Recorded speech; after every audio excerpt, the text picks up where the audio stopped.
ناظرین ایک مرتبہ پھر آپ کو اپنے پروگرام میں خوش آمدید کہتے ہیں، اور ہماری بریک پر جانے سے پہلے گفتگو ہو رہی تھی چیئرمین پی سی این علی رضا لالجی صاحب سے، اور انہوں نے اس کے اوپر جو بات یہ کی جو کہ ایک اس میں بہت اہم نقطہ، بلکہ میں ہمارے ساتھ لائن پر ہیں ناظرین صوبہ سندھ کے نائب صدر شیعہ علماء کونسل کے جناب علی محمد صاحب۔ السلام علیکم قبلہ۔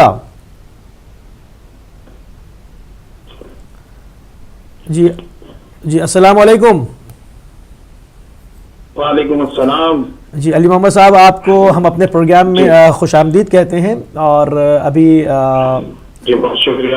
ابھی ہماری گفتگو ہو رہی تھی آپ سے بات کرنے سے پہلے جناب علی رضا لالجی صاحب سے، پی سی این کے چیئرمین جو ہیں، تو انہوں نے ہمیں یہ چیز بتائی کہ وہ جو آپ کے گھر پہ جو حملہ ہوا ہے، جو آپ کو لیٹر دے کر گئے داعش والے لشکر جھنگوی کے نام سے، تو اس کی ایف آئی آر جو ہے وہ کہتے ہیں کہ آپ نے ابھی بہت کوشش کری ہے مگر ایف آئی آر نہیں کٹ سکی ہے، تو اس سلسلے میں کیا کہیں گے آپ؟ نہیں، F I R F I R تو کٹ گئی ہے۔ اچھا، اس کے اوپر کوئی پرسو نہیں ہو رہا ہے، اس معاملے کو دیکھا نہیں جا رہا ہے۔ مثلا آج 8 سپٹمبر کو یہ حملہ ہوا تھا، اور اس سے پہلے ایک فون کال آئی تھی، نہ فون کال کو ٹریس کیا گیا کہ وہ کہاں سے آئی تھی، اور نہ ہی یہ معلوم کیا گیا کہ حملہ آور کون تھے، انہوں نے کیوں اس طرح کیا، مثلا جو اس کے اسباب ہونے چاہیے یا اس کا ضروری انکوائری ہونی چاہیے۔ اور میں تقریباً لیٹر جو ہے آئی جی صاحب سے لے کے ایس ایچ او تک تمام افراد کو دے چکا ہوں، اور ابھی بلکہ میں آپ کو بتاؤں کہ 4 دن پہلے امام بارگاہ میں بھی یہ سنا ہے کہ میرا نام لے کے کچھ لڑکے آئے تھے اسلحہ لے کے اور پوچھ رہے تھے۔ کون سے امام بارگاہ میں بھی ہم نے دیے انتظامیہ کو؟ کون سے امام بارگاہ میں آئے تھے؟ رضویہ امام بارگاہ، رضویہ امام بارگاہ اولڈ جی وہاں بھی آئے تھے اسلحہ لے کے اور پوچھ رہے تھے میرا، مگر وہاں بھی کوئی جو ہے انتظامیہ نے کوئی ایکشن نہیں لیا، اور نہ ہی وہ سنجیدہ ہے۔ میں یہ سمجھتا ہوں میرا اپنا یہ اتنے عرصے میں جو تجربہ ہے اس میں یہ ہے کہ جتنا بھی انوالومنٹ ہے وہ سب سرکاری سطح پہ ہے، کوئی غیر سرکاری نہیں ہے، سب پتہ ہے کہ گورنمنٹ کو کون کیا کیا کر رہا ہے، اور وہ اس میں سنجیدہ نہیں ہے۔ اچھا، ایک لمحے کے لیے میں ذرا کہتا ہوں ایم سی آر سے گزارش کرتا ہوں کہ وہ جو لیٹر ان کے گھر پر داعش والے ڈال کر گئے ہیں اور گھر میں جو فائرنگ ہوئی ہے اس کی جو فوٹیج ہیں، ہم چاہتے ہیں کہ ہماری اسکرین پر وہ چلیں، ساتھ ساتھ ہم آپ سے گفتگو بھی کرتے رہیں گے۔ تو ناظرین ابھی کچھ ہی لمحے کے بعد یہ وہ لیٹر ہے جو کہ ہماری اسکرین پر دکھایا جا رہا ہے، جو کہ مولانا کے گھر پر فائرنگ کے بعد ڈالا گیا ہے۔ تو اس وقت پوری دنیا جہاں پر ہدایت ٹی وی جا رہا ہے قبلہ، وہ یہ اس لیٹر کو مشاہدہ کر رہے ہیں کہ اس کے اوپر انہوں نے جو تھریڈ دی ہے اور لشکر جھنگوی پاکستان کے نام سے یہ خط آپ کو ڈالا گیا ہے، اور ابھی ہم آپ کے گھر پہ جو فائرنگ ہوئی ہے اس کی فوٹیج بھی دکھائیں گے۔ تو ہاں، اب آپ اپنی گفتگو جاری رکھیں گے۔ آپ نے سرکاری سطح پر یہ ہے وہ ان کے گھر کی فوٹیج، جس کے اندر گھر پہ دیکھیں کہ در و دیوار پہ، الماریوں پہ تمام جو ہے وہ لائیو بلٹس کے نشان موجود، اس کو ہائی لائٹ بھی کیا گیا ہے مارکر سے ریڈ کلر کے کہ یہاں پہ گولیاں پڑی ہیں، ناظرین ہمارے دیکھ رہے ہیں۔ تو قبلہ اس پہ آپ نے کیا پرسیو کیا ہے ابھی تک؟ کہاں آپ نے کن ارباب اختیار میں کیا شکایت کی ہے؟ ارباب اختیار تو میں نے آپ کو پہلے بھی کہا نا کہ وہ تو بالکل خاموش ہیں، آئی جی سے لے کے اور نچلی سطح جو ہوتی ہے، ایک ایس ایچ او ہوتی ہے، وہاں سب سے میری بات چیت ہوئی ہے، مگر اس وقت کوئی انٹرسٹڈ نہیں ہے کہ اس معاملے کی تحقیقات کرے اور اس معاملے کو آ کے دیکھے کہ معاملہ ہے کیا۔ جس طرح ہمارے کراچی میں شیعہ علی بن ابی طالب کا قتل ہو رہا ہے مستقل بنیادوں پہ، تو یہ میں تو سیدھا حکومت کو، سیاسی جماعتوں کو بلیم دیتا ہوں اور دوں گا کہ سب ان کی رضا اور ان کی منشا پہ ہو رہا ہے، ورنہ تو ممکن نہیں کہ آپ سوچیں کہ اس طرح سر عام آئیں، کسی کو گولی مارے اور غائب ہو جائیں، تو مذاق بنا دیا ہمارے ساتھ ایک جو ہے عجیب قسم کا کھیل ہو رہا ہے، سختی کی جا رہی ہے، ہمیں جو ہے بدترین یعنی کہ تھرڈ کلاس قسم کے لوگوں سے بھی بدتر رکھا گیا ہے کہ ہمارے قتل پہ تو اب کسی کی جو نہیں، روزانہ 2 3 مر رہے ہیں، نہ کوئی بیان آتا ہے، نہ مذمت ہوتی ہے، نہ کوئی احتجاج ہوتا ہے، نہ کچھ کیا جاتا ہے حکومت کی سطح پہ۔ حکومت تو بالکل جسے کہتے ہیں نا کہ سکون کی بانسری بچا کے سو رہی ہے، اسے اپنی ٹائم پورا کرنا ہے، اور جتنے یہ ادارے ہیں ان لوگوں نے اپنی جو ہے وہ پوری کرنی ہے، جو ٹائمنگ ہے۔ جب تک آئی جی صاحب ریٹائر نہیں ہوتے اس عہدے پہ بیٹھے ہوئے ہیں تو وہ اس وقت تک براجمان رہیں گے۔ دیکھیں قبلہ ہماری ابھی علامہ عباس کملی صاحب سے بات ہوئی اور لالجی صاحب سے بھی بات ہوئی، جو ہم نے اس کے اوپر جو نگاہ ڈالی ہے، تو تو یہ بات خالی ان کے نوکریوں کے ٹائم پیریڈ تک میں سمجھتا ہوں کہ محدود نہیں ہے، یہ بات آگے جا رہی ہے، کیونکہ ہمیں یہ اطلاعات بھی ملی ہیں کہ پاکستان میں کچھ سیاسی جماعتوں کے ملین مارچ کے اندر داعش کا پرچم لہرایا گیا ہے اور انہوں نے اس پر کوئی ایکشن نہیں لیا اور لہروایا، بلکہ میں یوں کہوں گا کہ لہروایا گیا ہے، مطلب ورنہ کہاں آپ کے ایک ملین مارچ ہو رہا ہے اس کے اندر کوئی کیسے جھنڈا لہرا کے جا سکتا ہے؟ کیوں نہیں روکا گیا اس کو؟ نہیں، ابھی تو کوئی ابتدا ہے، اسے میں نہیں کہوں گا کہ کچھ ہے جس طرح کے مگر پشاور میں داعش کے نام سے بانٹے گئے، جی ہاں بانٹے گئے نام سے جو وہ پمفلٹ بانٹے گئے، اور آپ کو میں یہ بھی بتا دوں، ابھی میں نہیں کہہ سکتا اس پوزیشن میں نہیں ہوں کہ گوئیں گے داعش آئی ہے نہیں آئی، بہرحال یہی لشکر جنگی، یہی سپاہی صحابہ، یہ داعشی تو ہے، یہی ساری تنظیمیں کنورٹ ہو جائیں گے، داعش ہو جائیں گے، ہاں داعشی تو ہے، جب آئے گا وقت تو یہی ان کا ابتدا، یعنی کہ یہ ابتدائی ٹولہ انہی کے ساتھ وہ اپنے سوشل نیٹ ورک، یعنی کہ میں وہ اپنے سینٹر میں رہتا ہوں، یہاں بفر زون کے علاقے میں داعش کے لیے فنڈنگ ہو رہی ہے لشکر جنگی کی سائے میں، سب کچھ ہو رہا ہے، مسجد کا نام پتا ہے، کیا انتظامیہ کو نہیں پتا؟ یہی تو میں کہہ رہا ہوں، یہی میں عرض کر رہا ہوں کہ وہ اپنے سوشل میڈیا کے اپنے نیٹ ورکس کے اوپر اب داعش لکھ رہے ہیں، فلاں صاحب الداعشی ایسے کر کے وہ ڈال رہے ہیں، اس کو انہوں نے نام چینج کر دیا ہے اپنا۔ نہیں وہ کریں گے، وہ تو کریں گے، تبدیل کرنے میں کتنی دیر لگے گی؟ کتنا ٹائم لگتا ہے؟ لگیں گے، کام وہی ہو رہا ہے، پروگرام وہی چل رہے ہیں، اس میں انتظامیہ بھی انوالو ہے، کیوں نہیں کرتی آخر اتنے سارے جو دہشت گرد پکڑے گئے ان کو کیوں جو ہے تختے دار پہ نہیں لٹکایا جاتا، جو شیعت کی کیسوں کی کلنگ کے اندر جو ہے ثابت ہو چکے ہیں، ان کو سزائے موت دے دی گئی ہے، 70 سے زائد لوگ ہیں ان کو نہیں دی جاتی پھانسی۔ اس کے علاوہ جتنے مرڈر ہوتے ہیں حکومت کی، مطلب میری ذاتی جو وہ تھی اپنی ایف آئی آر، اس کے اندر پوری کوشش یہ تھی انتظامیہ کی کہ کسی طرح میں جو ہوں اس سے دستبردار ہوتا ہوں کہ ایف آئی آر نہ کٹے، پوری کوشش کی۔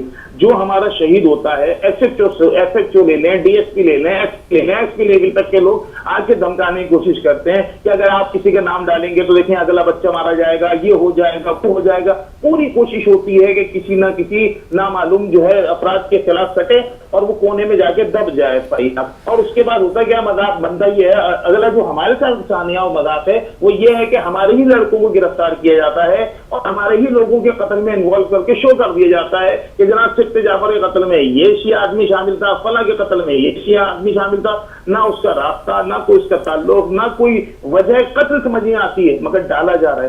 پہلے اس قوم کو دھمکایا جب قتل کیا جاتا ہے، پھر دھمکایا جاتا ہے آخر نہ ہو تو ایف آئی آر نامعلوم ہو۔ تو آخر جب ہم پر یہ وقت آ گیا ہے کہ آپ فرما رہے ہیں کہ کیونکہ آپ ظاہری بات ان چیزوں کو وہاں پر فیس کر رہے ہیں اور اعلی قیادت میں آپ کا شمار ہوتا ہے، کیونکہ آپ نائب صدر بھی ہیں، آپ انتظامیہ سے بھی آپ ان ٹچ ہیں، پبلک سے بھی ان ٹچ ہیں، اپنی اعلی قیادت سے بھی، اپنی تنظیم کی، کیونکہ آپ بہت بہتر پکچر میں ہیں، آپ بہت اچھی طرح اس چیز کو سمجھ سکتے ہیں۔ جب یہ تمام اس نہج پہ جا کے زیادتی ہو رہی ہے تو ہماری طرف سے کچھ لائے عمل آنا چاہیے۔ آخر ہمارے کے اتحاد کب ہوگا؟ ہم کب ناموں سے ہٹ کر ایک قوم بن کر اپنا لائے عمل دیں گے؟ دیکھیں یہ تو یہ بھی ایک ثانیہ ہے ہمارے ساتھ، وہی تو، اور جس میں کسی کو نہیں، اس میں ہماری اپنی ذاتی انوالومنٹ ہے، ہماری اپنی۔ ہم جب تک شیعہ نہیں بنیں گے، ایم ڈبلیو ایم اپنی جگہ، شیعہ علماء کونسل اپنی جگہ، شیعہ ایکشن کمیٹی اپنی جگہ، جعفری الائنس اپنی جگہ، ہم سب جب تک شیعہ نہیں بنیں گے اس وقت تک ہم تبدیلی نہیں لا سکتے۔ ہمیں اپنے مقاصد حاصل کرنے کے لیے اپنے جس مقصد پہ قتل ہو رہے ہیں اس پہ ایک ہونا پڑے گا، وہ چاہے شیعہ علماء کونسل کا ہو، چاہے ایم ڈبلیو ایم کا ہو، چاہے جعفری الائنس کا ہو، ہم سب کا قتل کیوں ہو رہے ہیں؟ جناب یہ شیعان علی ابن ابی طالب ہیں، یہ امام حسین کے ماننے والے ہیں، ہمارے ماتم پہ قتل، ہماری عزاداری پہ پابندیاں، ہماری مجلسوں کو جو ہے چیک کیا جاتا ہے، ہماری مجلسوں کے اندر بیٹھ کے باقاعدہ ایجنسی ریکارڈ کرتی ہے، اور وہ جو جمعے کے خطبے ہوتے ہیں، یہ میں اپنی بات نہیں بتا رہا، ایک جو ہے پولیس اہلکار اچھے عہدے کا مجھے بتاتا ہے کہ مولانا میں جو تھا یوسف پلازا کے پیچھے تھانہ ہے میرا، وہاں بیٹھا ہوا تھا، وہاں سے ایک مولانا صاحب سے سوال کیا گیا کہ اگر ایک لڑکا شیعہ لڑکی سے شادی کرتا ہے تو کیا کرنا جائز ہے؟ تو مولانا کہتے ہیں کہ جناب کسی کافر سے شادی نہیں ہو سکتی۔ ان کو کون ریکارڈ کیوں نہیں کرتی انتظامیہ؟ ان کو کیوں نہیں ایجنسیاں دیکھتی جہاں سے کھلم کھلا یعنی کفر کے فتوے ہو رہے ہیں، بتایا جا رہا ہے کہ کافر ہیں، ان پہ ہاتھ نہیں رکھا جا رہا؟ آپ کی مجلس ہوتی ہے، میں اس بات کا گواہ ہوں، مجھ سے شکایتیں ہوتی ہیں کہ آنے والے لوگوں کو باقاعدہ تصویریں کھینچی جاتی ہیں، چیک کی جاتے ہیں. اچھا اس پہ ہماری غلطی جو بیسک آپ کا اصلی سوال تھا وہ یہ تھا کہ ہمارے پاس مسئلہ یہ ہے کہ کچھ لباسوں کے اندر نام نہاد ریڈر بھیج دیے گئے جن کا کام یہ ہے کہ کوئی ایسا موقع جو کہ میں سمجھتا ہوں باقاعدہ پری پلان بھیجے گئے. اب میں کسی ایک کو نہیں، اس میں سب کو شامل کر رہا ہوں. یہ میں میرا اس سے مقصد یہ نہیں کہ میں اپنی تنظیم کو بچاؤں یا فلاں کو بچاؤں، نہیں. کچھ لوگ ایسے بھیجے گئے ہیں کہ جو حکومت کے دسترخوان کے نمک حلالی کرنے کے لیے آتے ہیں اور ایسے خاص موقعوں پہ آ کے فوراً ہائی جیک کرتے ہیں معاملات کو. اور ہوتا کیا، ایک محضر فاطمہ کے لیے نام اٹھایا گیا کہ محضر فاطمہ کا جو ہے حملہ ہماری عزت و آبرو پہ حملہ، اس کے بعد 4 محضر فاطمہ مار دی گئی. کہاں چلی گئی وہ عزت و آبرو؟ کہاں چلے گئے وہ لوگ جنہوں نے یہ بتایا تھا کہ محضر فاطمہ کا قتل جو ہے ہماری عزت و آبرو پہ حملہ تھا؟ یہ تم جو ان کو وزیر اعلیٰ ہاؤس کا گھیراؤ کہتے ہیں. قوم کا مورال نام نہاد جو ہے دھرنوں کے ذریعے سے قوم کا مورال گرایا جا رہا ہے. اس قدر لاوا پکا دو، اتنا پکا دو، اتنا پکا دو کہ اگر 10 مرڈر بھی ہو جائیں تو قوم جمع نہ ہو. صحیح. قوم کو ذرا شعور پکڑنا چاہیے کہ کون سا لیڈر ہمارے ساتھ کھڑا ہے، کون سا لیڈر ہمیں بے وقوف بنا رہا ہے، کون ہمارا ہے، کون حکومت کا ہے. جب تک یہ چیز سمجھ میں نہیں آئے گی اس وقت تک کبھی بھی ٹھیک نہیں ہوگا. کل میری بھی لال جی صاحب سے بات ہوئی تھی، میں نے بھی عرض کیا تھا، میں نے کہا دیکھیں جہاں علماء کی بات کرتے ہیں وہاں قوم کی بھی ذمہ داری ہے. اگر قوم نا اہل رہے گی تو اس کے اوپر نا اہل حکومت جو ہے لیڈر آئیں گے. آپ دیکھیں ہو کیا رہے ہیں، کس طرح جو ہے معاملات خراب کیے جا رہے ہیں. بہترین دھرنا ہوا تھا آپ کے عسکری رضا کا، اس کے بعد سے آج تک کسی دھرنے کو بہترین طریقے سے ہونے نہیں دیا گیا. باقاعدہ ایک وقت آتا ہے، ایک وقت ملاقات کرتا ہے، اس وقت کی ملاقات کے بعد معاملات کس طرح اچانک دھرنے ختم ہو جاتے ہیں. کتنی بڑے بڑے نعرے لگا کے قوم کو بلایا جاتا ہے کہ اب تو ہم اس یہ جو ہے سندھ کا رئیسانی اس کو گرا کے آئیں گے. جا کے ایک لالی پاپ لے کر آ جاتے ہیں. وہ ایک صاحب اٹھاتے ہیں، دعویٰ یہ کرتے ہیں کہ محضر فاطمہ پہ حملہ ہوا، ہماری آبرو پہ حملہ ہوا. اس کے بعد میں نے دیکھا کہ منیر اور منیر کی بیوی کو سڑک پہ لٹال کے اس کی بیوی کے چہرے پہ 9 گولیاں اور منیر کو 18 گولیاں ماری گئیں. تب وہ ساری غیرتیں مر گئی. کیا ہوا؟ ہمارا مورال ہمارے لیڈران توڑ رہے ہیں. قوم بیدار ہو جائے، قوم سمجھے کہ کون ان میں صحیح ہے، کون غلط ہے، کس کے ساتھ کھڑا ہونا ہے، کون مشکل میں ہمارے ساتھ کھڑا ہے.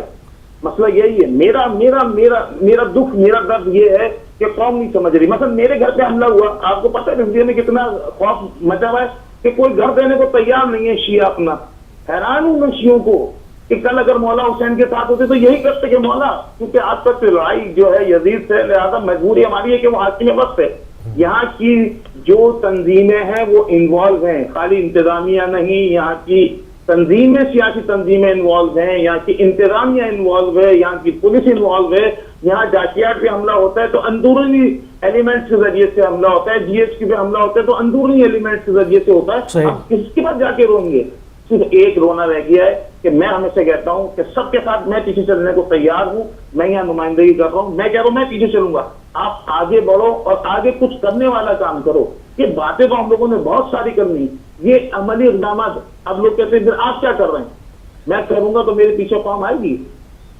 یہ قوم میرا تجربہ بڑا خطرناک ثابت ہوا ہے کہ ایک فائرنگ، ایک پرچی میں اب تک نہیں ہٹا. میں اسی طرح لڑوں گا اور میری خواہش یہ کہ اسی طرح لڑتے ہیں مر جاؤں. مگر میں یہ جانتا ہوں کہ یہ قوم کتنی ڈرپوک ہے کہ ایک ذرا سے حملے سے اتنی پریشان ہو گئی کہ جناب گھر نہیں مل سکتا، یہ نہیں ہو سکتا. تو بھائی بھی مرنے کے لیے تیار رہو. ایک ہی نعرہ لگے گا لبیک یا حسین. پر آپ نے وادی حسین بنا رکھا ہے، آباد کر رکھا ہے. جنازے اٹھاؤ لے جاؤ، جنازے اٹھاؤ لے جاؤ. زندگی میں بھائی لبیک یا حسین بولو، مرنے کے بعد بیکار ہے. وہ تو مر گیا جو گرنا بیچارے نے اس کی شہادت نصیب میں تھی ہو گئی. تم لوگ جو نعرے لگا رہو تمہاری غیرت کہاں چلی گئی؟ حسین کے ساتھ کیا لبیک یا حسین کا مطلب یہی ہے کہ مولا جنازہ اٹھائیں گے، دفنائیں گے؟ اس سے اچھے تو بنی اسد کے بچے تھے جن سے مولا نے کہا تھا کہ مٹی ڈال دینا. وہ اپنے مقصد کو سمجھ گئے کہ بے وقوف جس مٹی میں ڈال کے آتے ہیں، جس شہید کو باتیں کرتے ہیں، آنے کے بعد ان کی کیا باتیں ہوتی ہیں میں کیا بولوں. قوم بھی ہماری جو ہے کوئی اتنی اس معاملے میں مضبوط نہیں ہے کہ اس کو کوئی خواہش ہے کہ کوئی ایسا مسئلہ ہو. کیونکہ میرے گھر کا بچہ نہیں مرا اس لیے میں مطمئن ہوں، کیونکہ میرا بھائی زندہ ہے، میرا بچہ زندہ ہے، میری بہن زندہ ہے، میرے گھر کے کسی فرد سے حملہ نہیں ہو رہا. ٹھیک ہے، جس کے گھر کا کوئی بچہ مرتا ہے پھر آپ دیکھیں اس کی آہو پھکا کتنی ہوتی ہے. اس کا بس چلے تو ہمارے گربان میں اس کے پھینک دے کہ جناب یہ کیا ہو گیا. بھائی یہ ہر فرد کے بچے کو اپنا بچہ سمجھو, یہ ملت کے بچے ہیں, ان کو یہ نہیں سمجھو کہ میرا اور تیرا اور فلاں کا یہ میرا بچہ ہے, نہیں وہ میرا بھائی تھا. جی بالکل آپ بجا فرما رہے ہیں, اور آپ کی جو شدت غم ہے اس کا اندازہ ہو سکتا ہے, اچھی طرح ہو رہا ہے کہ جب ہم غیروں کے شکار ہو رہے ہیں مگر اپنوں میں ہی وہ ایکا نہیں رہا کہ ہم ان کا مقابلہ کر سکیں.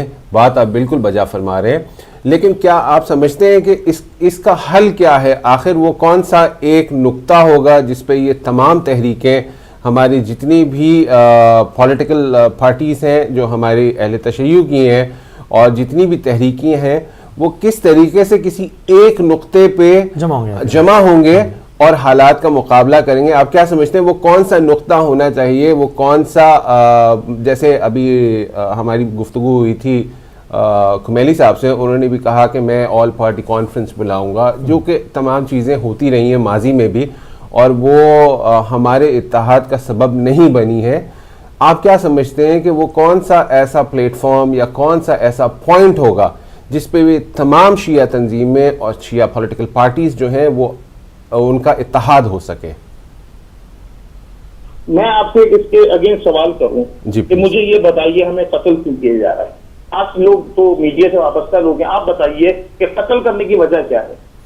دیکھیں میں نے تو بہت ہی سادہ سا جواب دیا تھا کہ علی کو ماننا چھوڑ دیں, علی کو ماننا چھوڑ دیں, آپ قتل ہونے سے بچ جائیں گے. محبت اہل بیت کو اپنے دل سے نکال دیں. ہاں یہی نقطہ اجتماع ہے کہ جہاں مشتمل ہو جائیں, ہم اپنی تنظیموں کی محبتیں نکال دیں, یہاں کی سیاسی تنظیموں کی بدماشیوں گنڈا گردیوں کے خوف کو اپنے اندر سے نکال دیں, ہم انتظامیہ کی خوف کو اپنے اندر سے نکال دیں. مرنا تو ہے, میں یہ بتا دوں جو یہ سمجھ رہا ہے کہ میں کسی کے ساتھ الائنس کر لوں گا یا کسی کے ساتھ ایفیلیٹڈ ہو جاؤں گا تو میں بچ جاؤں گا, نہیں بھائی بچوں گا نہیں, کوئی نہیں بچے گا, سب مریں گے, مگر آگے پیچھے ہو کے مریں گے, دیر سے یا جلدی مریں گے, سب مریں گے. اگر آپ چاہتے ہیں تو ولایت علی, اصل درد ولایت علی ہے. ہم اس لیے قتل ہو رہے ہیں کہ ہم شیعہ ہیں, اور میں سمجھتا ہوں شیعت وہ نقطہ ہے جس پہ ہم سب اکٹھے ہو گئے اور ساری جماعتوں کو اعلان کہہ دیں کہ بھائی صاحب سب سے اتحاد ختم ہمارا. اگر ہمارے لوگ محفوظ نہیں ہیں ہم کسی کے ساتھ اتحاد نہیں کریں گے. ہمارا نقطہ اجتماع, ہمارا نقطہ جس پہ ہم سب مشترک اکٹھے ہیں وہ شیعت ہے. اگر شیعت کا تحفظ کرنا ہے تو بھائی شیعہ بننا پڑے گا. اگر میں ایم کیو ایم کا بن جاؤں, اگر میں شیعہ علماء کونسل کا بن جاؤں, اگر میں پیپلز پارٹی کا بن جاؤں, اگر میں مسلم لیگ نون کا بن جاؤں, تو میں نہیں سمجھتا کہ کوئی شیعہ شیعت کو بچا سکتا ہے. اگر واقعا آپ چاہتے ہو, میری یہ ایک ہی ڈیمانڈ ہے, میں کہتا ہوں سب شیعہ بن جاؤ. میرا نام علی محمد نقوی ہے, آپ عباس کمیلی ہو, فنا علی لال جی ہے, فنا جو ہے موسوی ہے, کوئی حسینی ہے, سب ایک ہو جاؤ. جس دن ہم اس ایک ایجنڈے پہ ایک ہو گئے, ون پوائنٹ ایجنڈا, کوئی دوسری بات نہیں ہوگی. آپ سب کی تنظیم میں سلمنا قبول ہے, ہمیں سب اپنی جگہ, ایک ون پوائنٹ ایجنڈا, اور وہ یہ کہ ہم شیعہ ہیں. اگر ہمارا قتل عام, میں نہیں سمجھتا کہ شیعہ قوم ہمارے یہاں کون سے یعنی کہا جائے کہ پیسے والے لوگ نہیں ہیں. دنیا کا سب خون ہمارے پاکستان سے جاتا ہے. کیا ہم اس چیز کو نہیں کر سکتے؟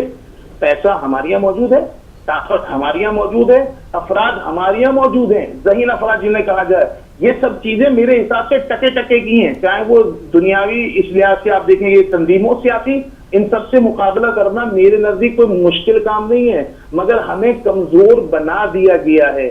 میرے سے ایک سوال ہوا, ایک صاحب نے کہا کہ مولانا آپ نے ایک بات لکھ دی کہ میں داعش والوں کا انتظار کر رہا ہوں, اور واقعی میں داعش والوں کا انتظار کر رہا ہوں کہ یہ آئے مجھ سے لڑنے کے لیے.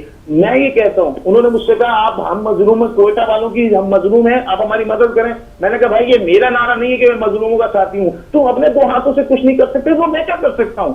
ہر ایک نے نکلنا ہے, ہر ایک نے کچھ کرنا ہے. جب سب کریں گے مل کے اور سب اپنے ہاتھ اٹھائیں گے تو میں نہیں سمجھتا کہ کوئی شیعت کے سامنے ٹک سکتا ہے. یہ وہ قلعہ ہے شیعت جو اچھوں کو, مطلب حجاج جو بنو عباس و بنو امیہ, ان سب کو برباد کر ڈالا اس شیعت نے, تلوار اٹھا کے نہیں, اپنے نظریے پہ مضبوطی کے ساتھ رہ کے اور اپنی فکر کو بڑھا کے. ہم ہوتے ہیں صرف لبیک یا حسین ایک جنازے پہ, اس کے بعد ہمارا ختم ہو جاتا ہے. میری زندگی میں حسین ابن علی نہیں ہے, جب میں یہ سمجھوں گا کہ میری قوم کے اندر حسین ابن علی ہے تو کوئی ہمیں نہ قتل کر سکتا ہے نہ کوئی ہمیں مار سکتا ہے. ہاں آپ بولیں کہ پھر بھی پیچھے تاریخ اٹھائے تو تاریخ نہیں, آج 2 ہاتھ ہمارے ہیں تو 2 ہاتھ ان کے بھی ہیں. آیت اللہ سیستانی نے بتا دیا فتویٰ دے کے کہ تمہاری اوقات کیا ہے, یہ بھول جائیں. اور میں سمجھتا ہوں اگر یہ پاکستان اور بالخصوص کراچی آئے تو جس نے آڑے ہاتھوں ہم یعنی کہ شیعہ نے حیدر کرار ان کو لیں گے نا, ان کو بھی اندازہ نہیں ہے. شیعوں نے چوڑیاں نہیں پہنی, بس شیعوں میں غیرت جگانے کا ٹائم ہے. ایسا کوئی موقع ہو جس میں غیرت جاگ جائے تھوڑی سی, اور وہ جو غیرت حسینی ہے وہ بیدار ہو جائے.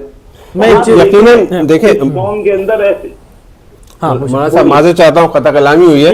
یقیناً شیعت وہ قوت ہے, شیعت وہ قوم ہے جس نے وقت کے بڑے بڑے یزیدوں کو اور سلطنتوں کو تباہ کیا اور اپنے آپ کو کامیاب کیا اور سرخرو ہوئے. اور آپ جس جنگ پہ اس وقت پاکستان کے اہل تشیع برادری جس نسل کشی کا شکار ہے اور جس ظلم اور بربریت کا شکار ہے ان تکفیریوں سے اور ان فنڈڈ آرگنائزیشن سے جو صرف اور صرف ٹیرر کے ذریعے, خوف کے ذریعے دہشت کی علامت بن چکے ہیں, جہاں نہ مسجدیں محفوظ ہیں, نہ امام بارگاہیں محفوظ ہیں, نہ مجالس محفوظ ہیں, نہ اسکول محفوظ ہیں, نہ کام کرنے کے ادارے محفوظ ہیں. چن چن کے شیعوں کو قتل کیا جا رہا ہے, ان کا شکار کیا جا رہا ہے.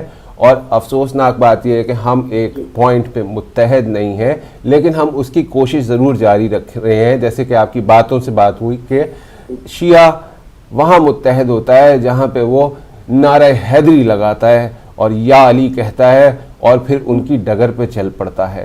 میں آپ سے یہ ضرور چاہوں گا کہ اگر آپ کیا چاہتے ہیں کہ جو بیرون ملک اس وقت آپ کی آواز پوری دنیا میں سنی جا رہی ہے, ہدایت ٹی وی پوری دنیا میں دیکھا جاتا ہے, آپ کی آواز تمام شیعہ حیدر کرار سن رہے ہیں, تمام مومنین سن رہے ہیں, تمام وہ مسلمان سن رہے ہیں جو اتحاد بین المسلمین کے لیے مخلص ہیں.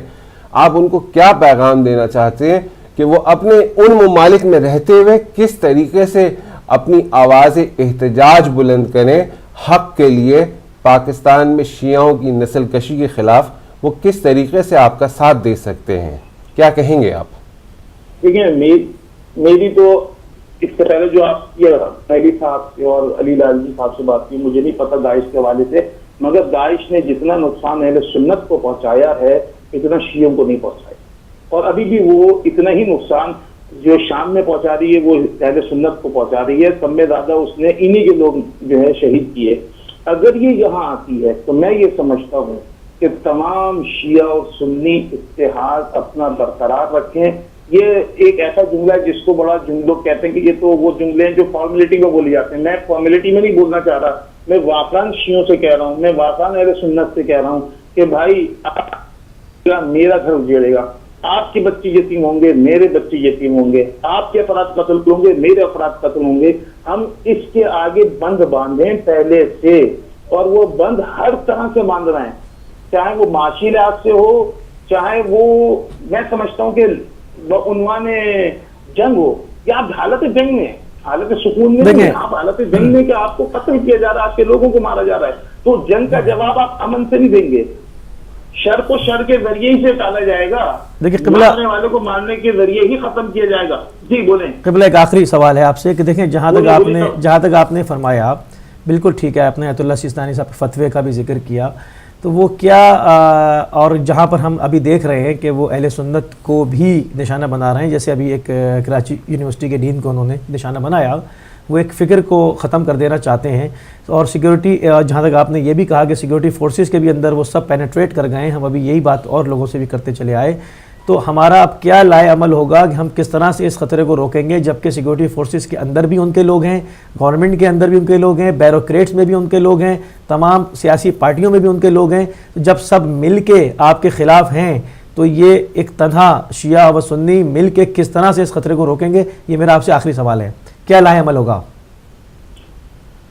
دیکھیں, ایسا نہیں ہے کہ ہمارے جو ہیں افراد بالکل نکل گئے ہیں, مثلا انتظامیہ میں سے, ایسا نہیں ہے بیوروکریٹس میں سے اہل سنت و اہل تشیع نہیں ہے, ایسا نہیں ہے کہ انتظامیہ میں جو ہے شیعہ و سنی نہیں ہے. میرا مقصد ہے کہ مکس ہے سب اس میں خلاف جو اس طرح, ہاں میرے حساب سے باقاعدہ ان کے خلاف چارج فریم ہونے چاہیے, ایسے لوگ جو تکفیریت کو فروغ دے رہے ہیں، حکومت کی ذمہ داری بنتی ہے ایسے لوگوں کو جہاں جہاں بھی ہو. دیکھیں اب جو ہے نا تھوڑا سا نقشہ بدل رہا ہے. اب یہ جو ضرب عصب چل رہا ہے نا اور اس کا جو رزلٹ آ رہا ہے وہ تھوڑا سا ڈفرنٹ آنا شروع ہوا ہے. اب فوج نے بھی سمجھنا شروع کر دیا کہ جن کو ہم نے پالا تھا انہوں نے ہمیں میاؤں کرنا شروع کر دیا ہے. اب وہ بھی اس طرف متوجہ ہوئی ہے. اس وقت بہترین موقع ہے انتظامیہ کے اندر موجود تمام اہل سنت اہل تشیع افراد جو طاقتور ہیں جن کے پاس اختیارات ہیں، آج وہ اپنا اختیار استعمال کریں، ایسے ایلیمنٹس کو باہر کریں، ایسے افراد کو باہر نکالیں کہ جو تکفیریت اور اس طرح کے گروہوں کو پروان چڑھا رہے ہیں. ان جگہوں پہ چھاپے مارنے چاہیے جہاں پہ یہ ڈونیشن یا ان کے چندہ جمع ہو رہے ہیں. ان مساجد کو بینڈ کرنا چاہیے، ان مساجد کو بینڈ کرنا چاہیے جہاں سے کفر اور جو ہے تفسیریت کے فتوے دیے جا رہے ہیں، جہاں سے شر پھیلایا جا رہا ہے. ان تنظیموں کو بینڈ کرنا چاہیے جو تنظیمیں جو ہیں اس وقت تفسیریت کو فروغ دے رہی ہیں اور کسی بھی قسم کی کلنگ کے اندر، چاہے وہ سنی ہو چاہے شیعہ، جیسا کل آپ نے کہا کہ شکیل اور شاذ کو شہید کیا. واقعا ایک اتحاد حزب المسلمین کا بہت بڑا داعی آدمی تھا، اس کو پہلے سے کفر کا اس کے بعد فتویٰ آ چکا تھا، اس کو مار دیا گیا. یہ تو چل رہا ہے ایک باقاعدہ پری پلان طریقے سے. لوگوں کو جو شیعہ سنی اتحاد کے قائل ہیں ان کو مارا جا رہا ہے اور ان کی جگہ اپنے ٹاؤٹس جنہیں میں کہہ رہا ہوں بٹھائے جا رہے ہیں جو ہمارے مورال کو ختم کرنا چاہتے ہیں یا برباد کرنا چاہتے ہیں. شیعہ اور سنی قدم بڑھائیں، قدم اٹھانا پڑے گا اور یہ قدم پریکٹیکلی ہوگا. یہ صرف یہ نہیں کہ آپ زبانی بولیں کہ ہاں جی ہو گیا، نہیں، پریکٹیکلی ہوگا. اور آپ اس پریکٹیکل کو اپنے ہر محفل میں، ہر مجلس میں، ہر میلاد میں، ہر پروگرام کے اندر دکھائیں دنیا کو کہ تم جس بنیاد پہ قتل کر رہے ہو اس بنیاد سے ہم اتحاد بڑھاتے چلے جائیں گے. میں سمجھتا ہوں یہ نیز تو نابود ہوں گے، انشاءاللہ مریں گے. ان کا چاہے آپ دفاع ظاہری طور پہ کریں، مقابلتاً کریں، تب بھی آپ کرنا ہے. آپ نے ان کا آپ جو ہے انتظامی لیول پہ کریں تب بھی کرنا ہے. بس میں آپ کے ذریعے سے ایک پیغام اور وہ اپنی قوم سے ہی ہے جو میں ہمیشہ روتا ہوں، ہمیشہ کہتا ہوں کہ بھائی آپ لوگ اپنے دل سے خوف کا عنصر ختم کر دو. جو ہمارے قاتل ہیں وہ کہیں باہر نہیں رہتے، ہمارے ہی درمیان رہتے ہیں. میں ایسے لوگوں سے ہی ملا ہوں، مجھے دکھائے گئے ہیں کہ جو 22 رجب کے کنڈے کھانے آتے تھے صرف معلوم کرنے کے لیے کہ ان کے گھر کا سب میں اچھا کمانے والا لڑکا کون ہے، اس کو مار دو. اب وہ پنچر والا ہو، دکان والا ہو، موٹر مکینک کو قتل کیا جا رہا ہے. اس قتل کے بعد ہوتا کیا نتیجہ ہے کہ معاشی استحصال ہو رہا ہے. میں یہ سمجھتا ہوں کہ سب میں پہلے اپنے معاشی استحصال کو روکنے کی کوئی پلاننگ کریں. ہمارے جو لوگ بیٹھے ہیں معاشی یعنی ماہرین، وہ کم از کم کوئی ایسے پروگرام لانچ کریں کہ ہم یہاں پہ اپنی معیشت کو آباد کر سکیں، بھاگے نہیں یہاں سے. اگر اسی طرح بھاگتے رہیں گے تو پھر آخر کہاں جائیں گے؟ کیا یہ سڈنی میں نہیں ہو رہا ہے؟ سڈنی تک میں ایسے ایلیمنٹس ہیں جنہوں نے مسجد پہ ہینڈ کریکر مارا. آپ دیکھ لیں سڈنی میں کتنا بڑا کریک ڈاؤن جو ہے ان داعش والوں کے خلاف ہو رہا ہے. ہر جگہ پہ موجود ہے. کہاں کہاں بھاگ کے جاؤ گے؟ بہت ایلیمنٹس ہے جو باقاعدہ بنایا گیا ہے. جی بہت خوبصورت پوائنٹ دیا آپ نے اور بہت ہی مفصل گفتگو فرمائی. اور ہم اپنے پلیٹ فارم سے ہدایت ٹی وی کی طرف سے آپ کے بہت ممنون ہیں کہ آپ نے ہم کو اپنا بہت قیمتی ٹائم دیا. اور ہم دعا گو بھی ہیں کہ خدا آپ کو اپنی اور آپ کی فیملی کو اپنے حفظ و امان میں رکھے. اور اس کے ساتھ ہی ہم آپ سے اجازت چاہیں گے اور انشاءاللہ پھر کسی اور پروگرام میں آپ سے ملاقات ہوگی. السلام علیکم ورحمۃ اللہ وبرکاتہ. تو ناظرین یہ تو تھے شیعہ علماء کونسل کے نائب صدر جناب علامہ علی محمد نقوی صاحب، ان کی آپ گفتگو فرما رہے تھے. اور ہم اسی کے ساتھ ایک بریک پہ جائیں گے اور بریک سے واپس آئیں گے تو گفتگو کو یہاں سے شروع کریں گے. لیتے ہیں ایک مختصر سی بریک.